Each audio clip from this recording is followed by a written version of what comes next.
Most retirement plans don't fail the way people expect. There's no single catastrophic moment, no dramatic morning when you wake up and discover everything has collapsed. The failure is quieter than that, slower, and that's what makes it so dangerous. The plans that tend to unravel the most completely are often the ones that were designed the most carefully, the ones where someone sat down, ran the numbers dozens of times, stress-tested the projections, and built in conservative assumptions. If you handed that spreadsheet to a certified financial planner, they'd probably look it over and tell you it was as solid as anything they'd seen. The math checked out, the logic was sound. And yet, years into retirement, something still went wrong. Not because the numbers were bad, but because retirement doesn't unfold inside a spreadsheet. Retirement unfolds inside a person with emotions, habits, fears, blind spots, and a nervous system that responds very differently to uncertainty when there's no paycheck arriving on Friday. Before you retire, money has a rhythm. Income comes in, expenses go out. And if something goes sideways, you adjust and keep moving. The structure of a working life provides a kind of emotional buffer that most people never consciously notice until it's gone. The moment that paycheck stops, everything changes. Decisions that once felt routine suddenly feel permanent. Choices that used to feel reversible now feel like they're being carved into stone. And when that psychological shift happens, even the most well-constructed financial plan starts bending under the pressure of real human behavior. This is the core problem that almost no retirement calculator accounts for. The math models the money, but it doesn't model the person managing the money. It doesn't model fear or fatigue or the way a perfectly reasonable person can make a string of perfectly understandable decisions that, taken together, quietly pull a retirement off course over months and years. Understanding why this happens and recognizing the patterns before they take hold is what separates a retirement plan that works on paper from one that actually works in life. How a normal market drop changes everything. Here's something that surprises almost every new retiree. They already knew markets would go down. They'd planned for it. They'd read about it, talked to advisors about it, and told themselves they were mentally prepared. A 10% drop? Expected. A sharp downturn? Built into the model. And yet, when it actually happens, when the numbers on the screen start falling, something shifts that no amount of preparation fully anticipated. The experience of watching a declining market is completely different once you've stopped earning a paycheck. And that difference changes behavior in ways that ripple outward for years. During your working years, a down market is background noise. Your portfolio drops, you feel a little uneasy, but then Thursday comes and your paycheck hits and life continues. The income keeps flowing, you're still building, still adding, and the downturn feels like a temporary setback on a longer journey. But after retirement, the portfolio isn't something you're building anymore. It's what you're living on. It's the only source. When that same 10% drop happens and there's no paycheck coming to offset it, the emotional experience is completely different. There's no buffer. There's no, I'll just save a little extra this month. The thought that takes over is far more primal. This is it, and it's shrinking, and I can't replace it. That thought alone, even when the underlying plan is still mathematically intact, is enough to change behavior. And the changes often look completely reasonable in the moment. A retiree who plans to keep 1 year of living expenses in cash quietly bumps it up to 2 years because 2 years feels safer. But that extra cash sits idle far longer than intended, dragging down overall growth. Another person pauses their automatic withdrawal system and starts pulling money out manually, which sounds prudent but introduces enough friction that they start skipping months, spending less, traveling less, and living smaller than their plan ever intended. A couple shifts a portion of their portfolio into more conservative investments during a volatile stretch, fully planning to move it back once things stabilize. they never do. Each of these decisions on its own seems reasonable, but together they compound quietly, slowing growth, disrupting the withdrawal strategy, and pulling the retirement off the trajectory it was supposed to follow.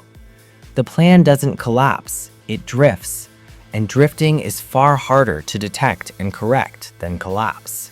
The weight of endless decisions. Even setting aside market volatility, retirement introduces a type of psychological pressure that almost no one anticipates: the relentless, grinding weight of constant decision-making with no income arriving to smooth things over. Before retirement, the financial mechanics of life mostly run in the background. You spend money and more money shows up. The timing rarely matters because cash flow handles the gaps automatically. You don't have to think much about whether to buy groceries this week versus next week, or whether a dinner out is strategically timed relative to your investment portfolio. The paycheck takes care of the logistics, so your mental energy stays focused elsewhere. After retirement, that buffer vanishes completely. Every dollar spent feels subtractive in a way it never did before. Every purchase triggers a chain of questions. Should this come out of cash or investments? Is now a good time to sell, or should I wait? What if markets are lower next year? Will I regret spending this money now? Can we really justify a vacation when the portfolio is down? Should we go to that restaurant or cook at home? These questions are not irrational. In fact, they're exactly the kind of careful thinking you'd want a responsible retiree to engage in. The problem is that they never stop. Day after day, week after week, every financial choice arrives wrapped in uncertainty and consequence, and that wears people down in a way that's invisible to any financial model.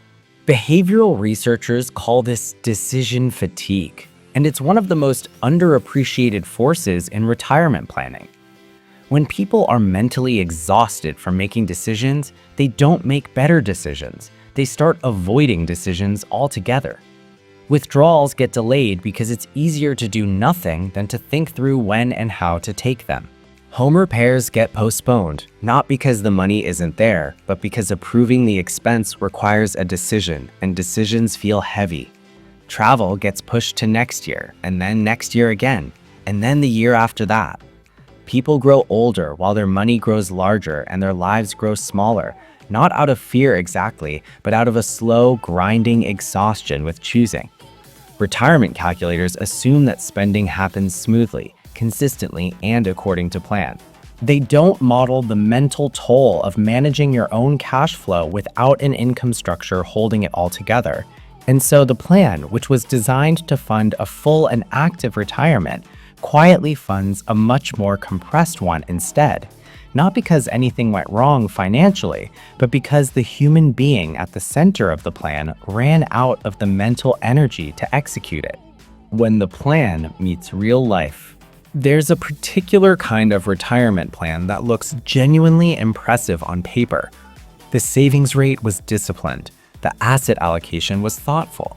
The withdrawal strategy was optimized, and the household ran the projections through multiple scenarios. But buried inside that plan, often without anyone realizing it, is a quiet assumption that turns out to be its most fragile element: that life will more or less stay the same. Same home, same city, same health, same household structure. Same spending categories, adjusted gradually and predictably over time. The plan works beautifully, as long as reality agrees to stay inside the boundaries the spreadsheet drew for it. Reality, of course, has never agreed to that with anyone. Consider something as straightforward as housing. A couple retires and plans to stay in their home for at least a decade. The mortgage is paid off, the neighborhood is familiar, and keeping housing costs stable is a foundational assumption of the entire financial plan. 5 years in, the stairs become harder to manage. Routine maintenance that used to be manageable now feels overwhelming. They decide to move sooner than expected, which sounds simple enough, but the local real estate market has shifted in the years since they retired. Single-level homes that suit their needs are scarcer and more expensive than they anticipated. Selling and buying simultaneously adds layers of stress, timing risk, and transactional cost that the original plan never modeled. What was supposed to be a stable, predictable housing expense becomes one of the most financially and emotionally disruptive events of their retirement. The plan didn't fail because of bad math. It failed because it assumed the future would be tidy, and the future refused to cooperate. Healthcare follows the same pattern, just more relentlessly. A retiree expects medical costs to rise gradually and predictably, and builds in reasonable assumptions about premiums and out-of-pocket expenses. Then prescriptions become more frequent earlier than expected. A procedure arrives ahead of schedule. Premiums increase faster than inflation. None of these things are emergencies in the traditional sense. No single event destroys the plan, but the cumulative pressure tightens the cash flow, shrinks the margin for error, and forces trade-offs that were never part of the original vision. And then a child needs help, or a grandchild arrives, or an aging parent requires support, and suddenly the geography of the plan shifts too. Relocating to be closer to family isn't a financial decision at that point, it's a human one. But it carries real financial consequences. Higher housing costs, a different tax environment, moving expenses, and a complete renegotiation of the budget that the original plan never anticipated. Life doesn't change on a schedule. It changes on its own terms, under its own pressure. And the plans that survive are the ones built with enough flexibility to bend without breaking. The problem of never spending what you saved.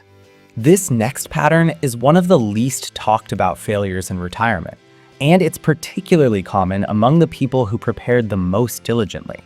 The money is there, the accounts look healthy, the plan is working exactly as designed, and yet slowly and almost invisibly, everyday life begins to shrink into something far smaller and more restricted than the finances could actually support. Nobody panicked, nobody made a catastrophic mistake. The retirees simply never gave themselves permission to spend, and the years kept passing anyway. A retiree sets money aside specifically for hobbies they spent decades looking forward to. Woodworking, photography, golf, travel through regions they've always wanted to explore. But every time the moment arrives to actually invest in the equipment, book the trip, or commit to the experience, something holds them back. It doesn't feel like the right time. Markets are a little uncertain. Maybe next year, when things feel more stable. Next year arrives and the hesitation is still there. The interest, however, begins to fade. Energy that was once abundant starts to feel less reliable. And eventually the window closes, not because the money ran out, but because the time did. The dollars set aside for that chapter of life never got used, and the chapter ended anyway. What's happening beneath the surface is a psychological pattern that's almost the mirror image of overspending.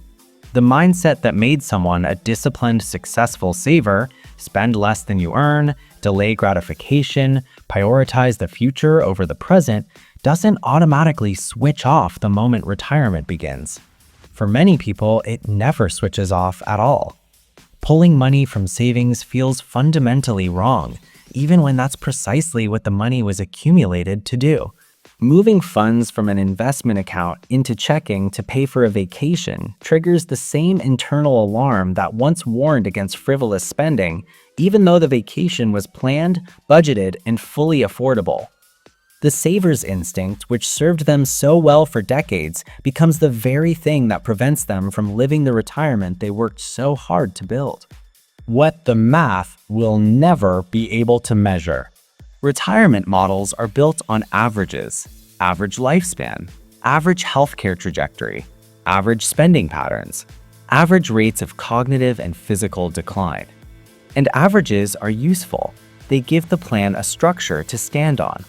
But no individual person retires into an average life.